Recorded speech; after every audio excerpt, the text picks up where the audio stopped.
So I didn't go over my equipment for the reception in the first video, so I'll go over it now. So along with all the lenses that I have, the flash that I use is a 580EX made by Canon. And I also like these LED lights, right? So they're cool LED lights. And most of the weddings I shoot, I don't start with flash. Like a lot of times the doors are open. We've got some cool light coming in, it's cool. I have my flash on my camera because I'm gonna eventually have to use it. But you know, when they're doing the grand entrance or if I have enough light, I'm gonna try to stay away from flashes as long as I can because I really, you know, love natural light and I love to, you know, help my clients look as beautiful as possible. And flash isn't as flattering. But sometimes, I mean, we have to use it and it's good too. You know, first dances, love first dances, like I cry, literally. Like first dances, father, son, mother, daughter, awesome, awesome, awesome. I'm usually going in between my 50-1.2 and my 70-200 2.8. I am following the bride and groom around I'm dancing with them. I am, you know what I mean? And I love those shots, they're so cool. I don't stay in one place, but if I do find a place where the backlight's coming and it's awesome, I will stay there for a while you know, they're getting, while they're dancing, and it's usually, it just kind of goes with the flow, it's good. Cake cutting, that's another thing. I try to find a background that's like really pretty when they're cake cutting. I will direct them a little bit when they're cake cutting because I don't know, you've probably noticed if you shot weddings that most of your bride and grooms will be like, what do we do? Do we cut this part or that part or whatever? And then if I see that my bride is like, her standing like right behind the cake and the cake is totally blocking her gorgeous dress that she spent so much money on, I'll tell her, hey, listen, why don't you come over to the side of the cake and do it like this? You know, I'll just kind of direct them a little bit because they've never done this before, you know, or maybe they have, but this is probably the first time they're getting married. And then also with the flowers, you know, sometimes a lot of times I feel like the bride will hold her flowers up really high and it's like, oh my God, you're covering your beautiful dress and your waistline. Let's lower those flowers just a bit so now I can see like your waist and how beautiful you are. So during speeches, there's one person if they're doing a speech and it's awesome. And again, it's very cool, they're talking and a lot of times they get emotional too.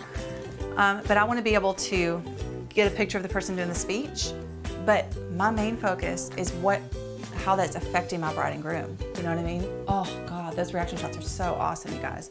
And it's so beautiful. You know, they cry, they laugh. It's like awesome. And I like to use the 70-200 lens when I'm photographing that because I don't want them to know that I'm photographing that. I don't want them to feel like they're being photographed. I want them to just be, you know, caught up in the moment. And it's really, really fun. Now we're moving on to probably where we've already eaten. I don't like to take pictures of people eating. I think that's kind of weird. It's kind of strange, you know. I love food pictures. Food pictures are incredible and don't forget to take those. Get a shot of the salad, the soup, the entree. I mean, everything. Get a picture of it. They've spent a lot of money on this food. It's very important. Now you're gonna come to dancing shots. So dancing is, you know, it's super fun. I like to get in there. I like to dance with them. There's just a little tip too, is that, okay, imagine you're on the dance floor and you're like dancing, having so much fun, it's so cool. And then there's this person standing there looking so bored and they're just like taking pictures. That would make you feel weird, right? But imagine that there's a photographer there that's kind of like having a good time too. Like I ain't gonna like go crazy dancing, but I'll definitely like groove, right? I'm moving around, I'm kind of laughing at them, dance, kind of whatever, because it makes them more dance on the camera if you're acting like you're having a good time too. So I know you're tired, I know your back hurts, and I know you're like, whoa, I got one more hour left, but if you're just standing like this, you're gonna get what you're given. This makes me like, whoa, who's that chick with the camera? So my tip is to feel it, right? Get in there. Make them feel like they're so cute.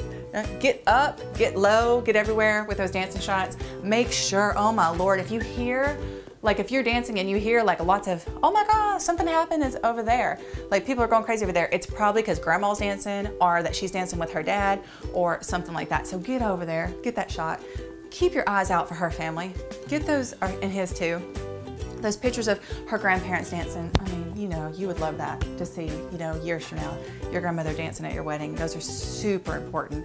I really love to try to hand those over.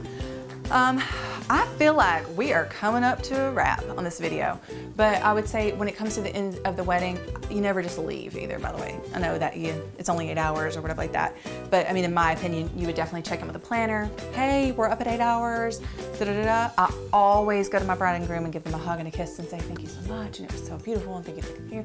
You know, you just don't want to like leave. So that's just my opinion, but anyway, I hope this helps too. And we have just concluded 2 tips on wedding photography. We're going to put the more tips here for you, and also the blog janafromalabama.com. We always have photography tips and fun, cool collaborations and artistic pictures that we go up. We almost blog every day, and we're starting a newsletter. Yay! So go to the blog and sign up for the newsletter if you want to, and we're going to be sending those out with like cool, you know, book recommendations, inspiration.